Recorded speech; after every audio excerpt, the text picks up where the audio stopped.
जय हिंद। नमस्कार दोस्तों, स्वागत है आपका आर्मी स्टडी ऑनलाइन प्लेटफॉर्म पर। मैं मुकेश लोछब आप सभी का हार्दिक स्वागत करता हूं।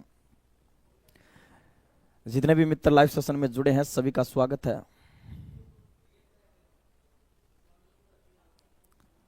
करते हैं क्लास की शुरुआत।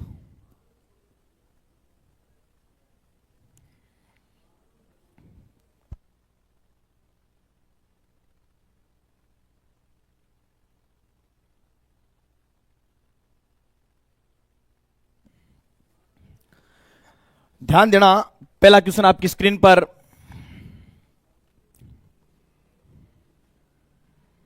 आज का जो हमारा टॉपिक रहेगा वो रहेगा राष्ट्रपति। जब भी संविधान से कोई क्वेश्चन पूछा जाता है लगभग क्वेश्चन राष्ट्रपति का होता है। लगभग किससे पूछा जाता है? राष्ट्रपति से पूछा जाता है। तो आने दिया जाए भाई जल्दी से जवाब। भारत के राष्ट्रपति और उपराष्ट्रपति की मृत्यु की स्थिति में भारत के राष्ट्रपति के रूप में कौन कार्य करेगा? देखते हैं कौन जवाब देता है भाई। जब पद पर राष्ट्रपति भी ना हो और उपराष्ट्रपति भी ना हो तब पद पर कौन रहेगा, जिसे कार्यवाहक राष्ट्रपति कहा जाता है? प्रधानमंत्री, मुख्य न्यायाधीश, संसद या भारत के अटॉर्नी जनरल? आपको पता होना चाहिए 1969 ईस्वी में भारत के राष्ट्रपति जाकिर हुसैन की मृत्यु। जाकिर हुसैन की मृत्यु 1969 ईस्वी में जाकिर हुसैन की पद पर रहते हुए, राष्ट्रपति के पद पर रहते हुए मृत्यु हो गई थी। और उपराष्ट्रपति थे। उपराष्ट्रपति, जब राष्ट्रपति ना होता तो उपराष्ट्रपति पद संभालता है। उपराष्ट्रपति थे इस समय वीवी गिरी। वीवी गिरी ने दे दिया इस्तीफा, उपराष्ट्रपति के पद से दे दिया इस्तीफा। तो राष्ट्रपति का पद भी रिक्त है, उपराष्ट्रपति का पद भी रिक्त है। तो संसद ने निर्णय लिया कि यह जब दोनों ना हो तो सर्वोच्च न्यायालय का मुख्य न्यायाधीश क्या होगा? सर्वोच्च न्यायालय का मुख्य न्यायाधीश कार्यवाहक राष्ट्रपति होगा। और इस समय मोहम्मद हिदायतुल्लाह थे। मोहम्मद हिदायतुल्लाह। एक बार सभी मित्र बेक आए, वीडियो को लाइक और शेयर कर दे भाई। बढ़ते हैं, बहुत अच्छे क्वेश्चन देखने को मिलेंगे। एक से बढ़कर एक क्वेश्चन होगा, अंत तक जुड़े रहना है, बीच में छोड़ के नहीं जाना है क्लास को। ध्यान दो। भारत के राष्ट्रपति को पद से हटाने की प्रक्रिया को क्या कहा जाता है? राष्ट्रपति को जो पद से हटाया जाता है उस प्रक्रिया को किस नाम से जाना जाता है? संसद द्वारा महाभियोग से, संसद के द्वारा अविश्वास प्रस्ताव से, सर्वोच्च न्यायालय के निर्देश के द्वारा, या मंत्रिपरिषद का राष्ट्रपति को हटाना संबंधी? अब आपको पता है राष्ट्रपति को पद से हटाया जाता है, वो प्रक्रिया महाभियोग कहलाती है। क्या कहलाती है रे? महाभियोग कहलाती है। और ये इस प्रक्रिया का उल्लेख जो दे रखा है वो अनुच्छेद 61 में दे रखा है। महाभियोग की प्रक्रिया का उल्लेख अनुच्छेद 61 में है। 14 दिन पूर्व सूचना के तहत, 14 दिन पूर्व सूचना के तहत राष्ट्रपति को 14 दिन पूर्व सूचना के तहत संसद के किसी भी सदन में यह प्रस्ताव पहले लाया जा सकता है। और अब तक नहीं हटाया गया। यानी यह प्रक्रिया भारत के किसी भी राष्ट्रपति के खिलाफ अब तक नहीं लाई गई है, अब तक नहीं हटाया गया है। तो ध्यान देना। तो भारत के राष्ट्रपति को पद से हटाने की जो प्रक्रिया है वो प्रक्रिया महाभियोग की प्रक्रिया कहलाती है। तीसरा क्वेश्चन फिर बहुत अच्छा क्वेश्चन। भारतीय संविधान के अनुसार देश का प्रथम नागरिक कौन होता है? प्रधानमंत्री, राष्ट्रपति, उपराष्ट्रपति या लोकसभा अध्यक्ष? भारतीय संविधान के अनुसार देश का प्रथम नागरिक पूछा गया। देश का प्रथम नागरिक, तो ध्यान दो भाई। अनुच्छेद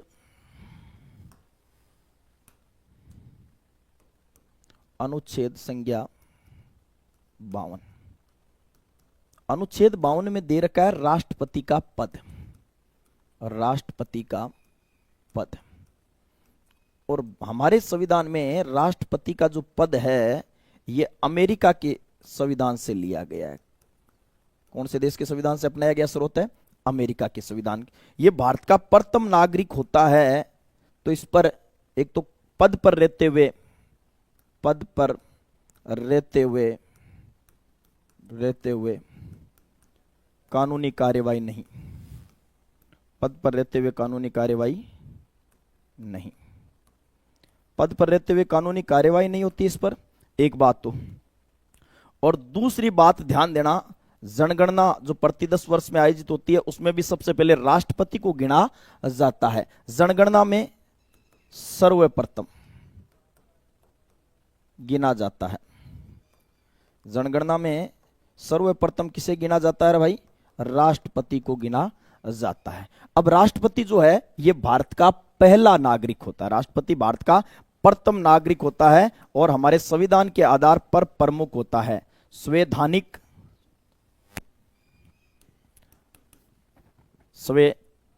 प्रमुख।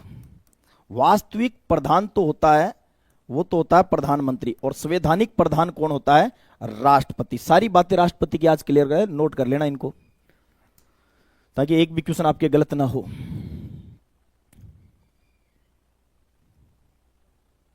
राज्यसभा के लिए राष्ट्रपति द्वारा कितने सदस्य नामित, जिन्हें कहा जाता है मनोनीत, यानी राष्ट्रपति राज्यसभा में कितने सदस्य मनोनीत करता है? राष्ट्रपति राज्यसभा में कितने सदस्य मनोनीत करता है भाई? आने दो, जवाब आने दो। 2, 12, 15, 20। 2 पहले लोकसभा में मनोनीत करता था, लेकिन 104वें संविधान संशोधन के द्वारा हटा दिए गए। राज्यसभा में राष्ट्रपति जो है वो कला से संबंधित, साहित्य से संबंधित, व्यापार से संबंधित व वाणिज्य से संबंधित कितने सदस्य?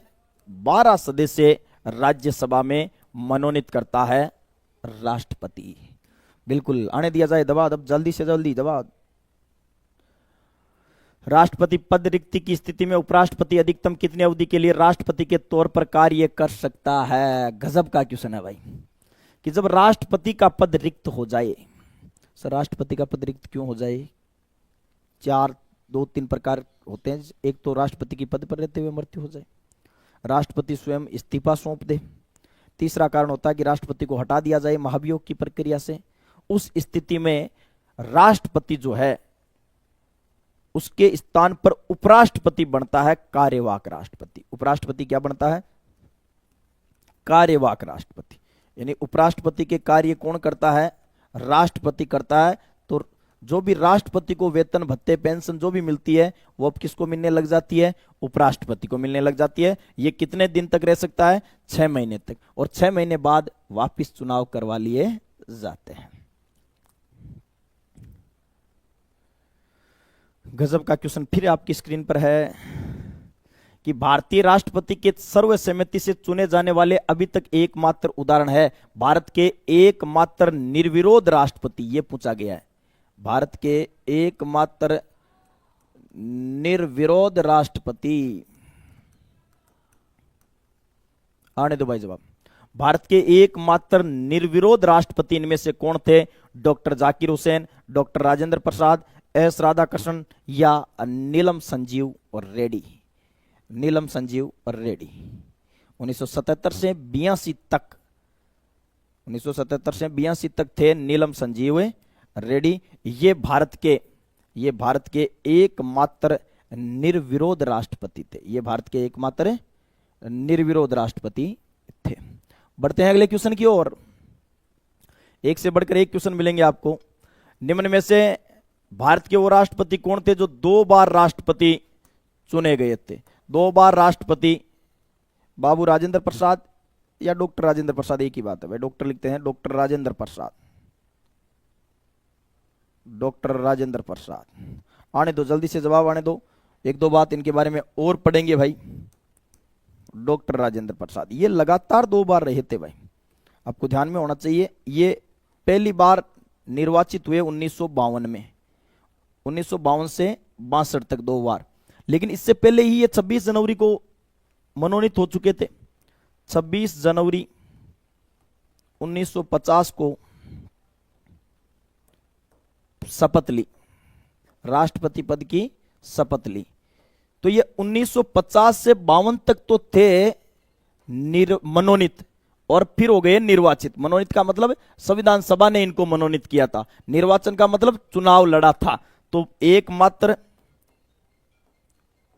एकमात्र मनोनीत व निर्वाचित राष्ट्रपति, एकमात्र मनोनीत व निर्वाचित राष्ट्रपति। ठीक है, तो मैंने इनका समय क्या लिखा है, 1952 से 62 ये निर्वाचित है, लेकिन ये कब से बढ़ना शुरू हो गए थे, 1950 से। 1950 लिख दिया भाई मैंने, ठीक है, 1950। एक मिनट,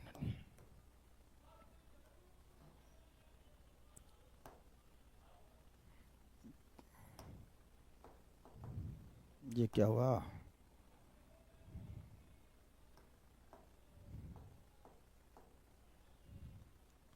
ये तो क्वेश्चन ही डिलीट हो गया लगता है। चलो कोई, ये याद रख लेना।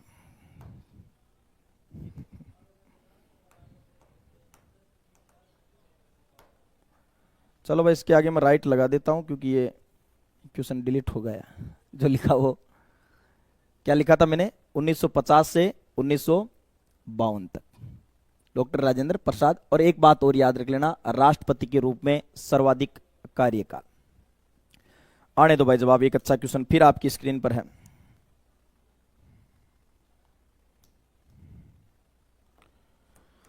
क्वेश्चन है कि भारत के राष्ट्रपति को यह अधिकार प्राप्त नहीं है कि वो न्यायालय के न्यायाधीशों को हटा सके, समाधान प्रदान कर सके, आपातकाल की घोषणा कर सके, अध्यादेश जारी कर सके। इनमें से कौन सी शक्ति राष्ट्रपति के पास नहीं है, यह आपका क्वेश्चन है।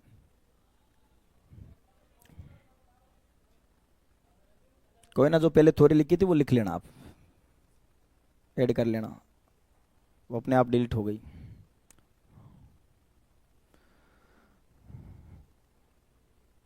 समाधान प्रदान, आपको पता है राष्ट्रपति अनुच्छेद 72 के तहत किसी की सजा को कम या माफ कर सकता है।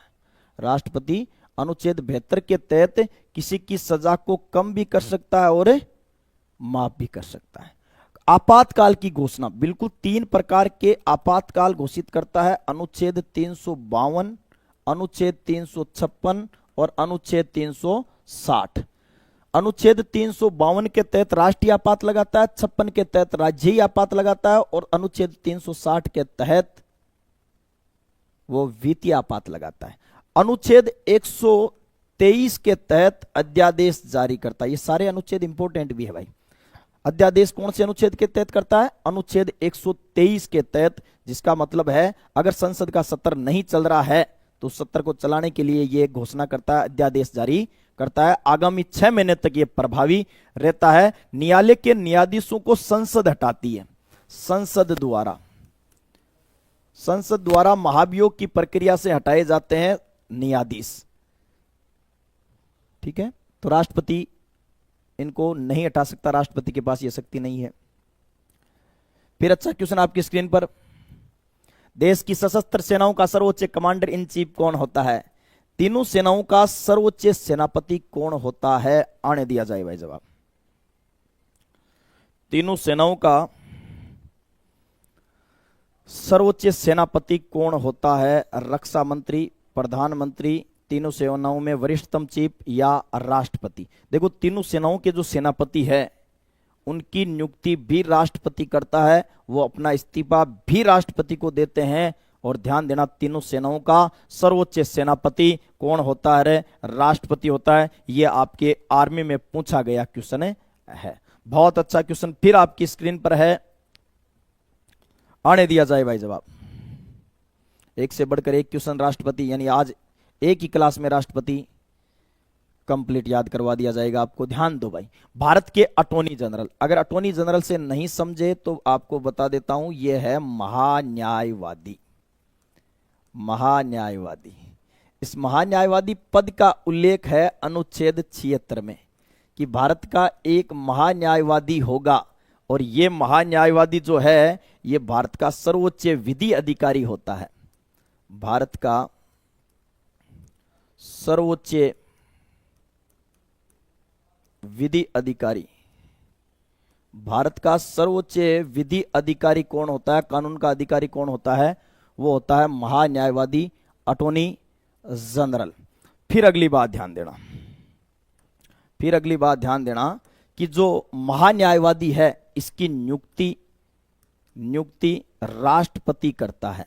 नियुक्ति कौन करता है रे? राष्ट्रपति करता है। यह पद ब्रिटेन से लिया गया। यह पद कहां से लिया गया है? ब्रिटेन से लिया गया है। इसे अपना इस्तीफा सौंपना है तो यह राष्ट्रपति को सौंपता है, और राष्ट्रपति के पश्चात पर्यंत तक ही पद पर बना रह सकता है। इसका फिक्स कार्यकाल नहीं होता है। वर्तमान महान्यायवादी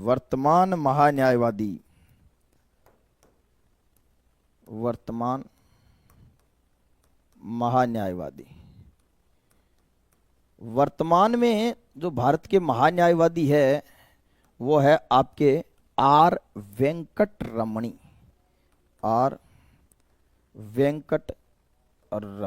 ये आपको ध्यान देना। तो अटॉर्नी जनरल या महान्यायवादी की नियुक्ति जो है वो किसके द्वारा की जाती है?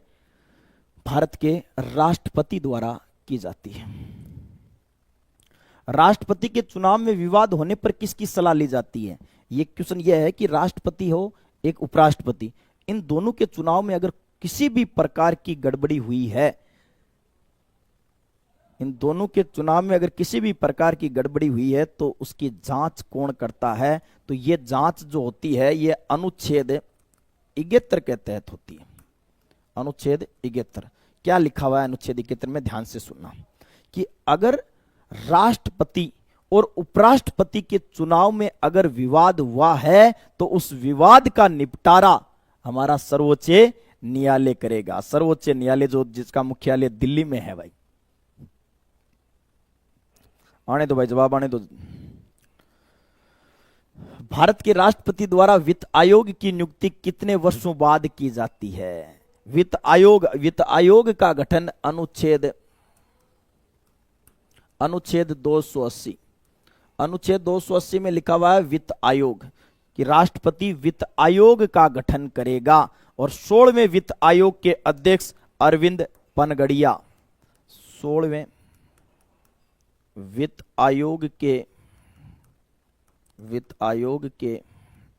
अध्यक्ष 16वें वित्त आयोग के अध्यक्ष है अरविंद पनगड़िया।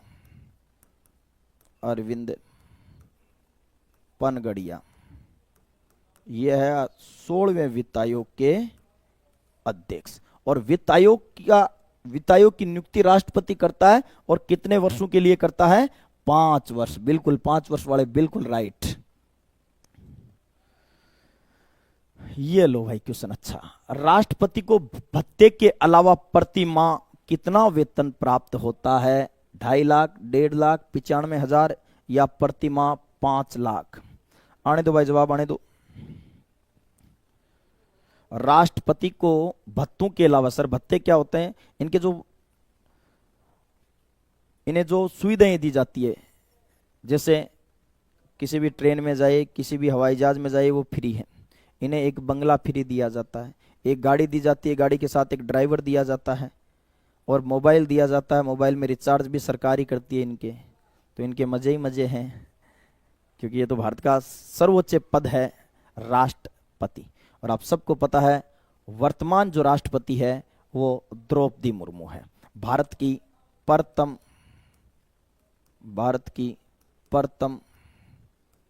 आदिवासी महिला राष्ट्रपति, भारत की प्रथम आदिवासी महिला राष्ट्रपति वर्तमान राष्ट्रपति है, राष्ट्रपति द्रौपदी मुर्मू है। कमेंट आने दो भाई जल्दी से। राष्ट्रपति बनने से पूर्व ये कहां की राज्यपाल थी? ये आप कमेंट कर दो भाई। और प्रति माह राष्ट्रपति का जो वेतन है वो 5 लाख है। पहली महिला जो राष्ट्रपति बनी थी वो प्रतिभा देवी सिंह पाटिल थी। भारत के प्रथम मुस्लिम राष्ट्रपति इनमें से कौन थे? गजब का क्वेश्चन है भाई। डॉक्टर जाकिर हुसैन, वीवी गिरी। अब देखो कई बार राष्ट्रपति की जगह मुस्लिम की जगह अल्पसंख्यक, क्योंकि जिनकी जनसंख्या भारत में कम है, हिंदुओं को बहुसंख्यक कहा जाता है, बाकी समुदाय क्या कहलाते हैं? अल्पसंख्यक कहलाते हैं। तो भारत के प्रथम अल्पसंख्यक राष्ट्रपति या भारत के प्रथम मुस्लिम राष्ट्रपति पूछे गए हैं तो डॉक्टर जाकिर हुसैन। डॉक्टर जाकिर हुसैन 1967 से लेकर 1969 ईस्वी, 1969 में पद पर रहते हुए इनकी मृत्यु हो गई थी। पद पर रहते हुए मृत्यु होने वाले ये प्रथम राष्ट्रपति, पद पर मृत्यु, राष्ट्रपति के पद पर रहते हुए मृत्यु हुई थी। तो राष्ट्रपति के रूप में इनका कार्यकाल सबसे कम कार्यकाल था, सबसे कम कार्यकाल। राष्ट्रपति के रूप में सबसे कम कार्यकाल, राष्ट्रपति के रूप में सबसे कम कार्यकाल वाले जो राष्ट्रपति थे वो राष्ट्रपति थे डॉक्टर जाकिर हुसैन।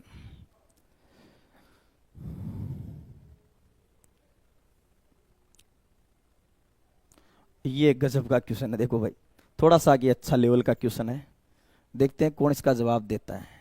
क्योंकि इस क्वेश्चन में ही ऐसा समझो कि इसका उत्तर भी है कि भारत के निम्नलिखित पदासीन उपराष्ट्रपतियों में किसने राष्ट्रपति के पद के लिए चुनाव लड़ा था और हार गए थे। अब आपको पता एस राधाकृष्णन ये पहले उपराष्ट्रपति थे और फिर चुनाव लड़ा तो राष्ट्रपति भी तो बने ही है। ये वीवी गिरी अभी बताया मैंने कि डॉक्टर जाकिर हुसैन के बाद ये कार्यवाहक राष्ट्रपति बनते हैं, लेकिन उन्होंने पद से इस्तीफा दे दिया, फिर ये क्या बन गए थे, राष्ट्रपति। भैरू सिंह शेखावत भी भारत के उपराष्ट्रपति थे, लेकिन प्रतिभा देवी सिंह पाटिल ने इनको पराजित कर दिया था। प्रतिभा देवी सिंह पाटिल ने इन्हें हरा दिया था।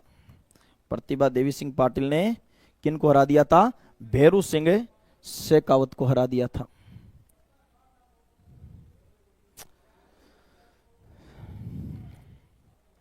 राष्ट्रपति संविधान के किस अनुच्छेद के अंतर्गत राष्ट्रीय आपात स्थिति घोषित करता है। आने दो भाई, राष्ट्रीय आपातकाल की घोषणा कौन से अनुच्छेद के तहत करता है। पहली बात तो राष्ट्रीय आपात लगता क्यों है, ये बात करते हैं भाई। राष्ट्रीय आपात का कारण क्या है। राष्ट्रीय आपात का कारण होता है एक तो बाहरी आक्रमण, दूसरे देश ने आक्रमण कर दिया हो, बाहरी आक्रमण, दो देशों के मध्य युद्ध, या भारत में क्या हो जाए, सशस्त्र विद्रोह। ये सब होने पर भारत का जो राष्ट्रपति है वो राष्ट्रीय आपातकाल लगाता है। अनुच्छेद 56 के तहत लगाता है राज्यही आपात। राज्यही आपात, और राज्यही आपात जो है इसका उल्लेख दे रखा अनुच्छेद 356 में, जिसे राष्ट्रपति शासन भी कहा जाता है। जिसे किस नाम से भी जाना जाता है भाई, राष्ट्रपति शासन के नाम से जाना जाता है। अनुच्छेद 360 में दे रखा है वित्तीय आपात। जब भारत में आर्थिक स्थिति कमजोर हो जाए तो लगता है वित्तीय आपात, ये दे रखा अनुच्छेद 360 में। और राष्ट्रीय आपात के समय स्वतः निलंबित होता है अनुच्छेद 19, 20, 21 कभी निलंबित होते नहीं। बाकी हमारे मौलिक अधिकारों को आपातकाल के समय राष्ट्रपति निलंबित कर सकता है। देखो बार बार तुम्हें इसीलिए नहीं बोल रहा हूं कि तुम लाइक करो शेयर करो, तुम करते तो शेयर हो नहीं क्लास को, गलत बात है भाई। करो एक बार बेका के वीडियो को लाइक और शेयर कर दो भाई, बार बार ना कहूं मैं, एक ही बार। सारे मित्र एक बार, जो लाइव है देखो हमेशा यही रहता है, लाइव ज्यादा लाइक कम, ये मत होने दो भाई।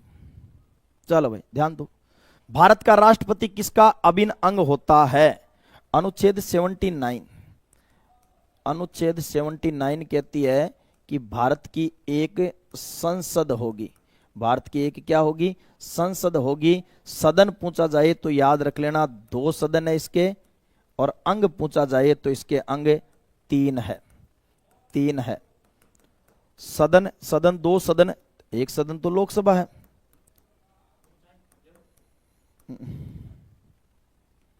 दूसरा है राज्यसभा, लोकसभा और राज्यसभा। इधर बात करें 3 अंग कौन से हैं, तो एक तो लोकसभा अंग है संसद का, लोकसभा के अलावा एक राज्यसभा अंग है, राज्यसभा।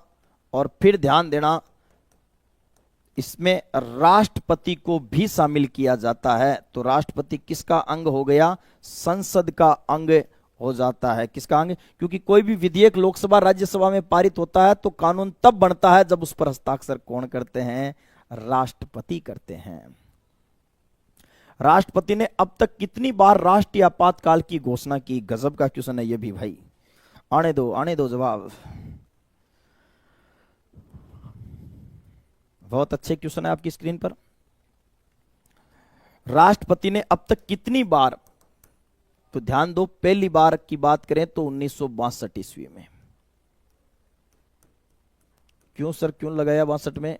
तो इस समय भारत और चीन युद्ध होता है, भारत चीन युद्ध। सर ये किस राष्ट्रपति के द्वारा लगाया गया? इस समय राष्ट्रपति थे राष्ट्रपति डॉक्टर सर्वपल्ली राधाकृष्णन। डॉक्टर सर्वपल्ली राधाकृष्णन इस समय राष्ट्रपति थे। फिर ध्यान देना, दूसरा जो राष्ट्रीय आपात है वो लगा था 1971 में, और 1971 में लगा था। उस समय युद्ध हुआ था भारत पाक युद्ध। भारत पाक युद्ध, भारत पाकिस्तान के मध्य युद्ध होता है, 1971 में लगता है। और इस समय राष्ट्रपति थे वीवी गिरी।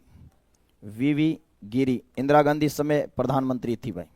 और पहले राष्ट्रीय आपात के समय भारत के प्रधानमंत्री पंडित जवाहरलाल नेहरू थे। तीसरा आपात अब तक कितनी बार लग चुके हैं? 3 बार लग चुके हैं। तो तीसरा आपात का लगा 1975 में। यह इंदिरा गांधी ने लगवाया था आंतरिक अशांति के नाम पर।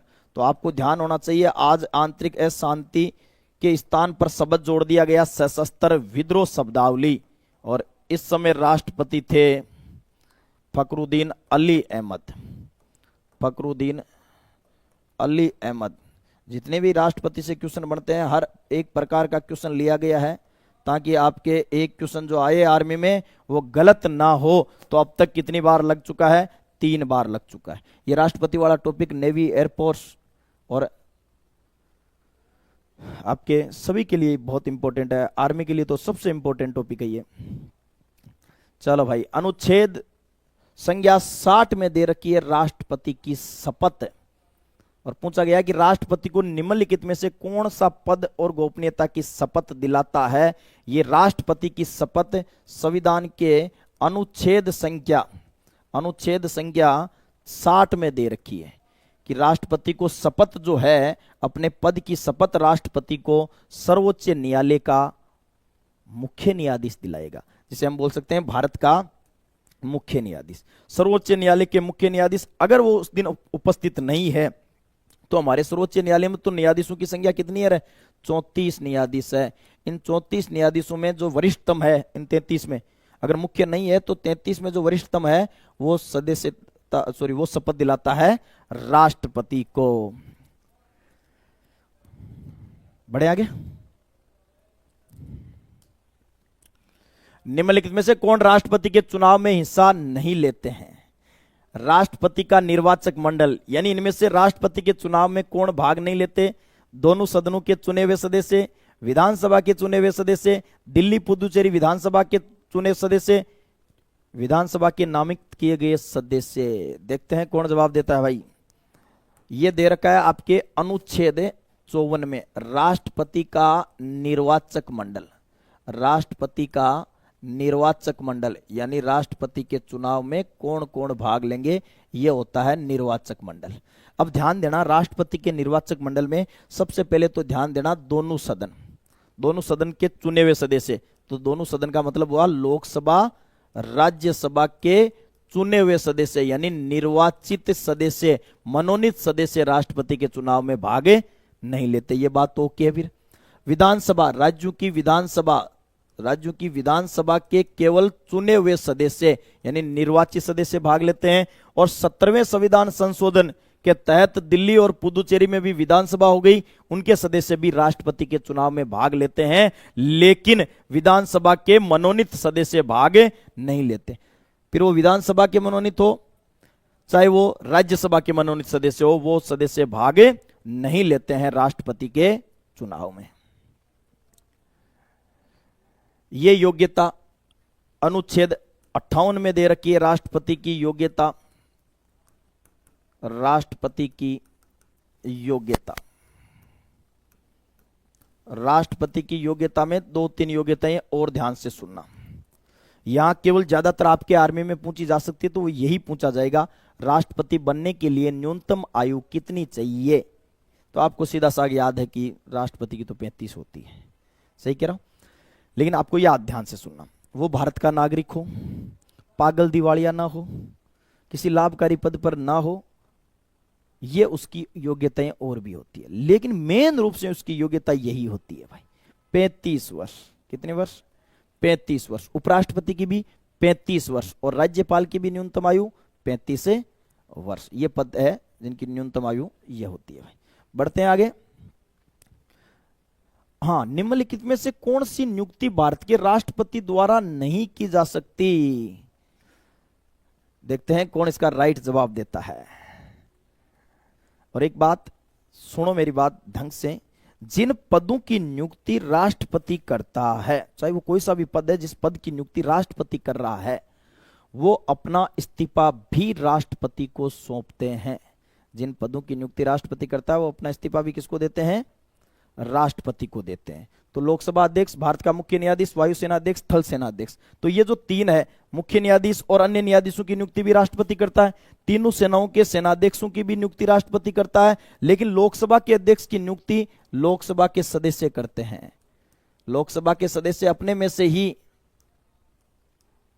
लोकसभा के सदस्य अपने में से ही एक को लोकसभा का अध्यक्ष बनाते हैं। और वर्तमान में लोकसभा अध्यक्ष है ओम बिरला। वर्तमान में लोकसभा अध्यक्ष कौन है? ओम बिरला। लगातार दूसरी बार लोकसभा के अध्यक्ष, जो कोटा के सांसद है। कहां के सांसद है? कोटा सांसद है। बढ़ते हैं अगले क्वेश्चन की ओर। राष्ट्रपति अपना त्याग पत्र किसे प्रस्तुत करता है? राष्ट्रपति अपना त्याग पत्र किसे प्रस्तुत करता है? यह है अनुच्छेद 56 के तहत। अनुच्छेद 56 में दे रखा है राष्ट्रपति का कार्यकाल। राष्ट्रपति का कार्यकाल। राष्ट्रपति अपने पद पर कितने दिन तक रह सकता है? 5 वर्ष तक रह सकता है। राष्ट्रपति अपने पद पर 5 वर्ष तक रह सकता है राष्ट्रपति। फिर ध्यान देना, वो अपना इस्तीफा देता है, यानी 5 वर्ष से पहले भी इस्तीफा दे सकता है। वो देता है उपराष्ट्रपति को। उपराष्ट्रपति इसकी जानकारी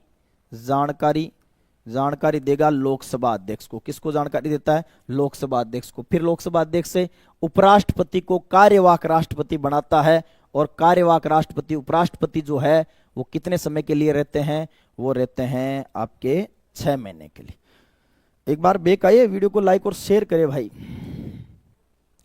एक बार बेक आके वीडियो को लाइक और शेयर कर दे भाई।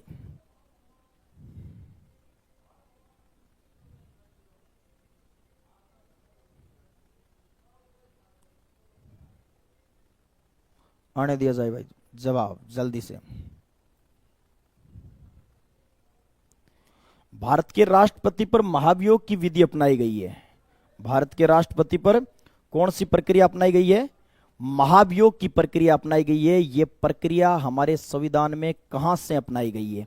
यूएसए से, यूके से, यूएसएआर से, फ्रांस से।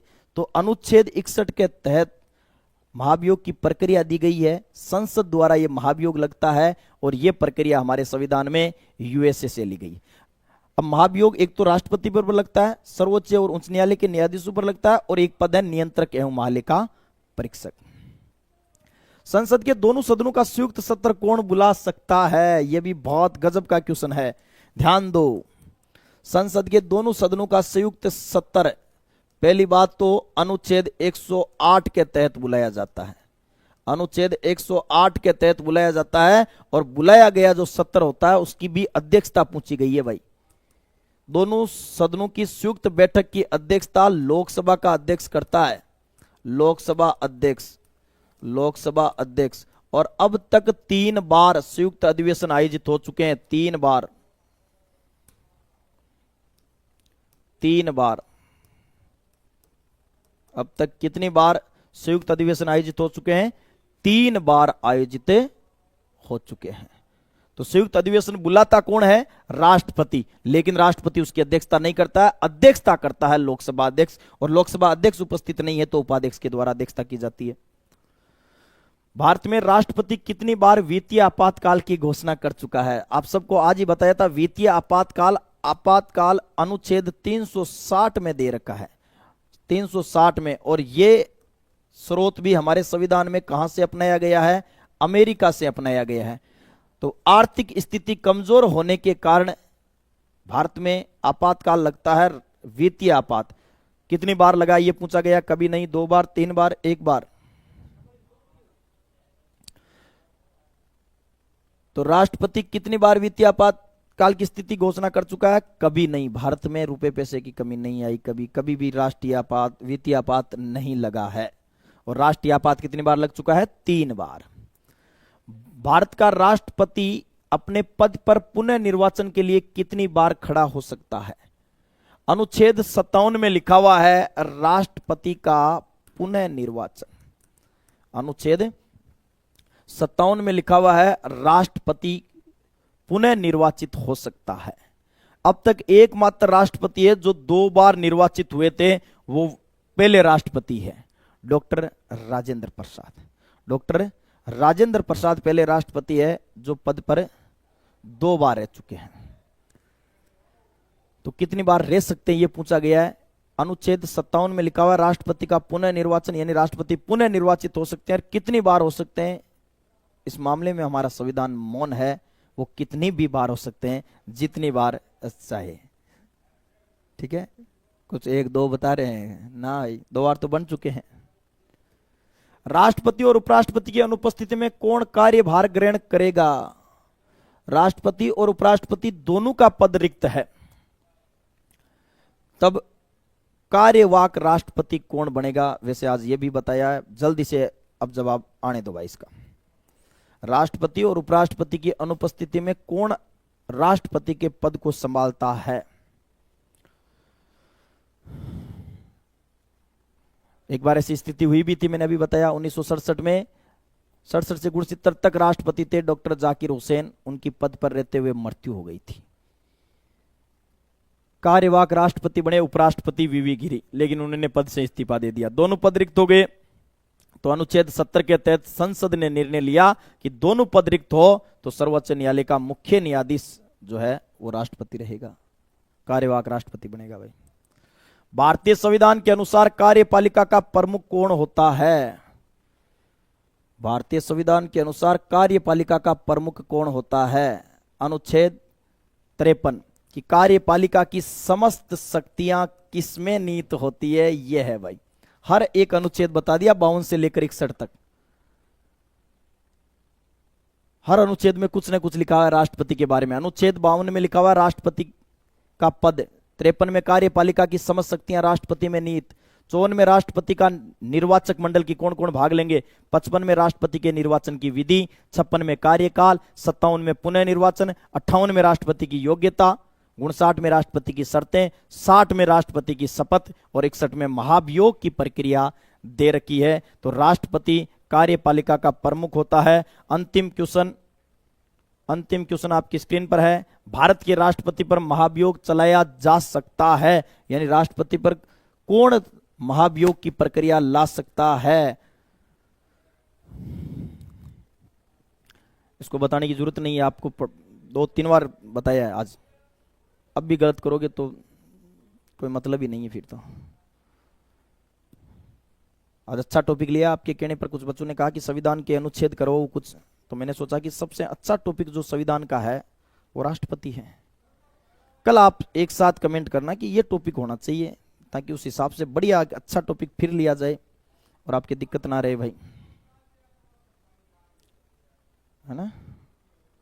तो महाभियोग की जो प्रक्रिया है वो अमेरिका से अपनाया गया स्रोत है, और संसद द्वारा, संसद यानी लोकसभा और राज्यसभा, कोई सा भी सदन पहले ये प्रस्ताव ला सकता है।